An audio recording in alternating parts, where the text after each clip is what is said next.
청소년의 발달적 특성에 대해서 시리즈로 강의하고 있습니다. 이전에는 신체적 특성에 대해서 강의해드렸고, 이제 우리 여러분들에게 청소년의 인지적 특성에 대해서 강의를 해볼까 생각합니다. 사실 청소년의 인지적 측면에서의 발달은 청소년의 성격과 또 사회적 행동 형성에 지대한 영향을 미칩니다. 여러분 이거 아셔야 됩니다. 다시 말씀드릴게요. 청소년의 인지적 측면의 발달은 이 청소년의 성격과 사회 행동에 영향을 미치고 있다, 이렇게 이해하시면 되겠습니다. 먼저 인지적 발달을 이해할 때 우리가 피아제를 우리가 이야기하지 않을 수 없습니다. 피아제의 이 인지 발달의 이론을 중심으로 해서 청소년기에 인지 발달은 무엇이며 그것이 심리적 형성에 어떤 영향을 줄까, 이것을 생각해 보았으면 좋겠습니다. 먼저 이 청소년기에 나타나는 이 피아제의 인지 발달 이론을 한번 살펴보겠습니다. 이건 간단하게 여러분 아신다고 보고 이렇게 간단히 넘어가겠습니다. 이 피아제는 인지 발달 단계를 감각 운동기와 전조작기와 구체적 조작기와 형식적 조작기, 이렇게 나누었습니다. 여기에 대한 설명은 제가 많이 하지 않겠습니다. 소개하는 쪽으로 하고 청소년기를 중심으로 이렇게 얘기해 드리겠습니다. 감각 운동기는 2세 때 이루어지고, 세상을 이해하기 위해서 우리가 오감, 시각, 후각, 미각, 청각, 촉각을 통하여서 이 세상을 이해하고 또 운동 능력을 사용하는 세상을 이해하기 위해서입니다. 이게 지각이라 안다, 이해한다, 이거죠. 인지한다. 전조작기는 2세에서 6세까지인데 세상을 이해하는 조작 능력을 발달시킵니다. 세상을 이해하는데 내가 어떻게 세상을 이해할까? 이 세상을 이해하는데 조작할 수 있다는 거죠. 내가 조작해서 세상을 이해할 수 있다. 능력이 발달돼. 그러나 이때는 거의 사용하지 못한다, 이렇게 봅니다. 잘 못한다. 구체적 조작기라는 것은 6세에서 12세입니다. 즉 구체적 사물이나 사상에 대해 조작을 할 수 있다는 것이죠. 근데 그때는 구체적인 그 사물이 있어야 됩니다. 형식적 조작기가 12세 이후입니다. 12세 이후는 존재하지 않는 가설적인 상황에도 우리가 조작이 가능하다, 이렇게 보는 거죠. 이런 차원에서 보면 청소년기는 인지 발달 측면에서는 구체적 조작기다, 이렇게 형식적 조작기다, 이렇게 보는 거죠. 아동기 때 구체적 조작기고, 그래서 구체적 조작기에서 청소년기가 되면 형식적 조작기로 넘어간다, 이렇게 볼 수 있는 것입니다. 그러면 이 피아제의 이론에 의하면 이런다. 피아제 이론에 의하면 청소년기는 형식적 조작기다, 이렇게 말할 수 있는 것입니다. 12세 이후에 형식적 조작기다. 그러면 형식적 조작기의 특징에 대해서 제가 설명해 드리겠습니다. 형식적 조작기의 특징은 뭐냐? 뭘 할 수 있는가 하면 이 형식적 조작기에서는 체계적 사고를 할 수 있다는 것입니다. 두 번째가 뭐냐면 추상적 사고가 발달된다는 것입니다. 세 번째가 이 조직적 사고의 발달이 된다는 겁니다. 다시 한번 봅시다.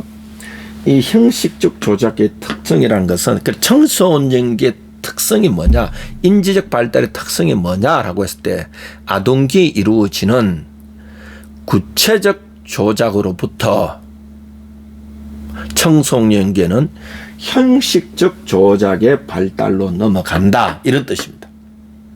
그럼 현식적 발달의 특징이 뭐냐 했을 때 체계적 사고가 발달된다.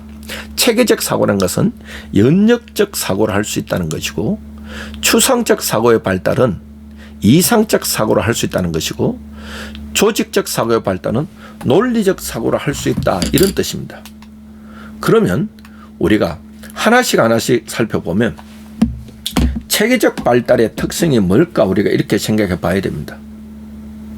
체계적 사고의 발달은 연역적 사고로 할 수 있다는 겁니다. 연역적 사고는 만약 뭐뭐이면 뭐뭐이다. 뭔가 없어도 뭔가 구체적으로 없어도 우리가 연역적으로 뭔가 사고를 할 수 있다는 것이 이 연역적 사고의 발달입니다. 그러니까 추상적 사고의 발달입니다. 이 추상적 사고란 것은 이상적인 생각을 할 수 있다는 것이죠. 그래서 청소년기에는 이상이나 가능성의 세계에 대해서 사고를 전개시켜 나갑니다. 청소년이 된 건 자신은 뭔가 이상, 꿈을 꾸는 것, 또한 이 사상에 대해서도 또 가능성에 대해서도 내가 생각을 하고 이것을 체계적으로 해 갈 수 있다는 것입니다. 그래서 청소년기에는 자유에 대해서 관심을 갖게 됩니다. 진리에 대해서 관심을 갖게 됩니다. 이상에 대해서 관심을 갖게 됩니다. 종교에 대해서도 관심을 갖게 됩니다. 우리가 종교적으로 보면 이 초등학교 아동기 때는 무조건적으로 흡수하고 다 받아들입니다. 그러나 이 중고등학교 사춘기가 들어가면서 이 종교에 대해서 추상적인 개념이잖아요. 이 종교에 대해서 생각하게 되고 사고로 확장되게 하고 또한 이상적으로 생각해 본다는 것입니다. 조직적 사고에 발달, 논리적 사고를 할 수 있다는 것입니다. 어떤 문제를 만났을 때 가능한 해결책을 논리적으로 체계적으로 검증해 나가면서 문제를 해결해 보고자 하는 것입니다. 논리적 사고 가능하다. 이것이 청소년기에 나타나는 이 뭐냐면 인지적 발달의 특성이다 이렇게 말할 수 있는 겁니다. 그러면 이렇게 볼 수 있죠. 이 인지적 발달이 청소년의 심리에 영향을 주는 것에 대해서 이거 한번 봤으면 좋겠습니다. 이 청소년의 인지적 발달이 즉 형식적 조작과 이런 또 추상적 사고와 논리적 사고와 연역적 사고를 할 수 있는 이런 사고의 발달이 청소년의 심리에 어떤 영향을 줄까 했을 때 세 가지로 말할 수 있습니다. 첫 번째가 자아 정체감 형성에 영향을 줍니다.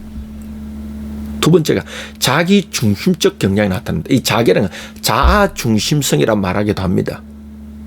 그 다음에 타인의 입장을 이해하고 있다는 것입니다. 자, 그러면 자아 정체감 형성이라 사실 이 사고가 추상적이고 연약적이고 이성적이고 논리적이고 또한 형식적 조작기에 들어갔을 때에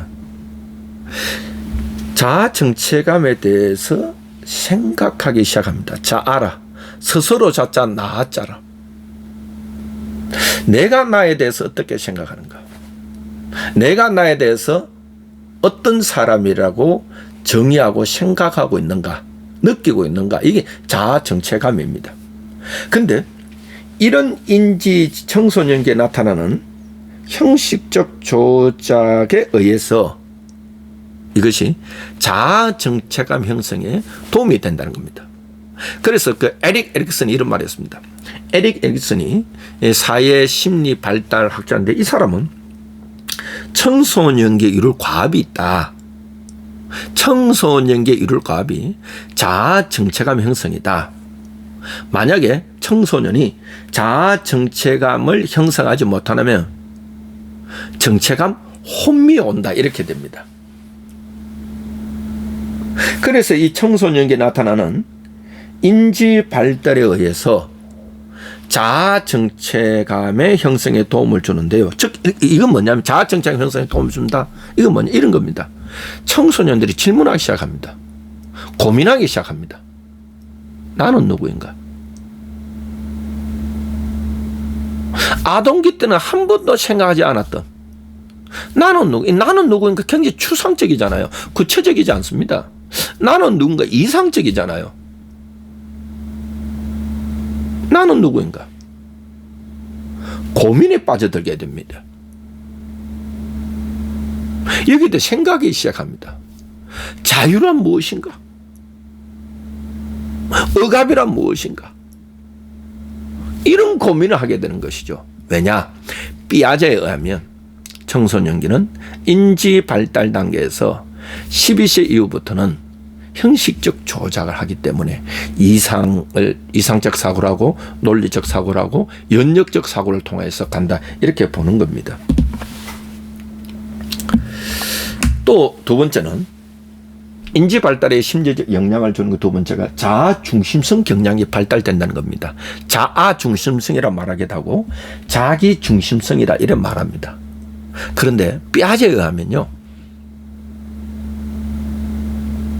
감각기부터 마지막 단계인 형식적 조작기까지 전 세대에 있어서 자아 중심성은 항상 있다, 이래 말합니다. 그래, 뭐 자아 중심성이 청소년기에 생뚱맞게 이렇게 나오는 것이 아니라 아동기 때도 또 청소년기 때도 이렇게 이 감각운동기 때나 또 구체적 조작기 때나 형식적 조작기의 이 인지 발달적인 차원에서 그 세대마다 자아 중심성이 있다, 이런 겁니다. 그러나 청소년기에 자아 중심성 경향이 두드러지게 나타난다. 이 자아 중심성이라는 것은 다른 것보다도요, 모든 사물들을 나 중심으로 생각한다. 나를 중심에 두고 사물들이나 사람이나 이 모든 사람들을 자기 중심으로 생각한다는 것, 이것이 자아 중심성입니다. 그런데 청소년기에 유독 두드러지게 나타나는 자아 중심성은 두 가지가 있다고 말합니다. 첫째가 상상적 청중입니다. 두 번째가 개인적 우화입니다. 자, 가만히 보세요. 상상적 청중, 이건 상상한다. 무엇을? 실제로는 그렇지 않습니다. 현실에서는 그렇지 않은데 청소년들은 자기의 상상 속에 있습니다. 자기의 상상 속에서 뭐냐? 청중을 만들어 놓습니다. 청중을 만들어 놓고 이런 겁니다.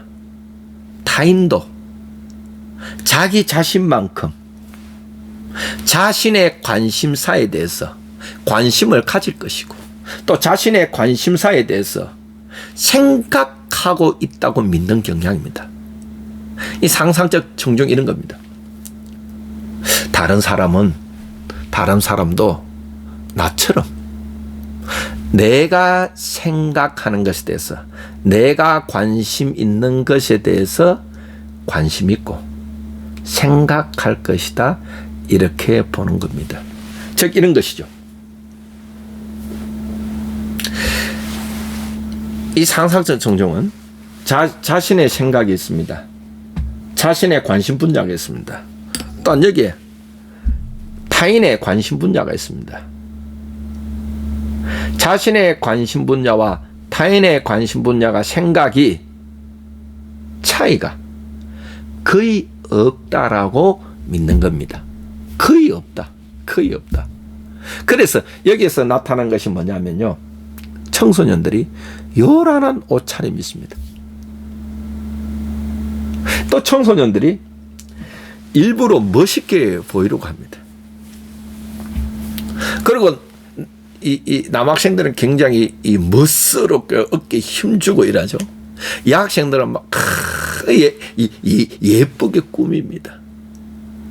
거울 속에 있는 것처럼, 거울 속에 나를 보는 것처럼 상상 속에 다른 사람들도 나를 주목할 것이다, 이렇게 보는 것이죠. 그래서 이 청소년기는요, 다른 사람이 나를 주목한다. 내가 생각하는 다른 사람도 생각하고, 내가 내 몸에 관심이 있는 것처럼 다른 사람도 내 신체에 관심이 있고, 내가 내 옷차림에 관심이 있는 것처럼 다른 사람도 내 옷차림에 관심이 있고, 내가 내 얼굴에 관심이 있는 것처럼 다른 사람도 내 얼굴에 관심이 있고 나를 주목할 것이 내려봅니다. 이게 상상적 청중입니다. 그러다 보니까 꾸미고 다른 사람과 내 신체를 비교하게 되고 내 체중을 비교해야 되고 내 신장을 비교하게 됩니다. 저도 그랬잖아요. 자, 보세요. 제가 전에 가르쳤지만 제 팔뚝 보세요. 팔뚝 가늡니다. 저는 청소년 때 이렇게 생각했습니다. 내가 이 팔뚝을 가느니까 팔뚝 가는 것을 본 여학생은 나를 좋아하지 않을 것이다. 내 상상 속에 청중을 만들어 놨습니다. 근데 내가 성인이 되고 보니까 아무도 제 팔뚝 가는 것에 관심이 없어요. 왜냐? 나이가만 내 혼자만 그 관심을 갖고 있는 것이죠. 다른 사람 관심 없어요. 이 상상적 청중입니다. 그래서 상상적 청중에서 나타나는 청소년의 심리적 특성이 뭐냐? 수치심입니다. 부끄러움입니다. 그래 청소년이 겪는 이때 인지 발달에서 겪는 것은 죄책감보다는 수치심을 더 많이 느낍니다. 그러니까 두 번째, 개인적 우화입니다. 개인적 우화라는 것은, 개인적 우화다는 것은 이런 겁니다. 개인적 우화는 다른 것보다도 자신의 경험은, 나의 경험은 정말 독특하다고 인정하는 겁니다. 나의 경험은 아주 독특하기 때문에 다른 사람을 알 수 없다고 생각합니다. 이게 개인적 우화입니다. 내 경험은 독특해. 그래서 다른 사람 알 수 없어. 그래서 우리가 보편적으로 하는 말이 이렇습니다. 혹시 이런 예를 들어봅시다. 이 남자 청소년이 여자 친구와 헤어졌습니다. 이때 개인적 우화는 이런 겁니다. 이 세상에 어느 누구도 내 마음을 알지 못해. 이 세상에 어느 누구도 내 고통을 알지 못해. 이럴 때 우리 청소년 말하죠. 엄마가 내 마음 어떻게 알아? 아빠가 내 마음 어떻게 알아? 나도 나를 모르는데 엄마가 나를 어떻게 알아? 나도 나를 모르는데. 개인적 우화입니다. 그래서 이것은 뭐냐면 자신의 생각과 타인의 생각이 과도하게 차이가 있다라고 인정하는 겁니다. 다른 사람 나를 모른다. 개인적 우화입니다. 이것이 자기 중심 성격량입니다. 인지 발달에 또 이 심리적 세 번째가 타인의 입장을 이야기해야 되는 겁니다. 이 형식적 조작기에 들어가기 때문에 저기는 감정이입이 되는 겁니다. 다른 사람이 아파합니다. 그 아픔이 나의 아픔으로 느껴집니다. 나의 아픔으로 느껴집니다. 이것이 감정이입이죠. 역할이 채택됩니다.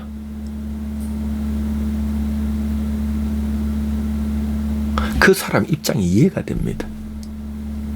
내가 직접 경험하지 않았더라도, 내가 직접 체험하지 않았더라도 그 사람 입장이 이해돼요. 그 사람 입장에 서서 그 사람을 이해하는 겁니다. 감정이입은 그 사람의 아픔이 나의 아픔으로 느껴지고, 그 사람의 고통이 나의 슬픔으로 고쳐지고, 그 사람의 눈물이 나의 눈물로 느껴지는 감정이입이 되는 것이죠. 역할체때는 공감이 된다는 것입니다. 그 사람이 이해가 됩니다. 절 수밖에 없구나. 이것이 인지 발달의 심리적 역량입니다.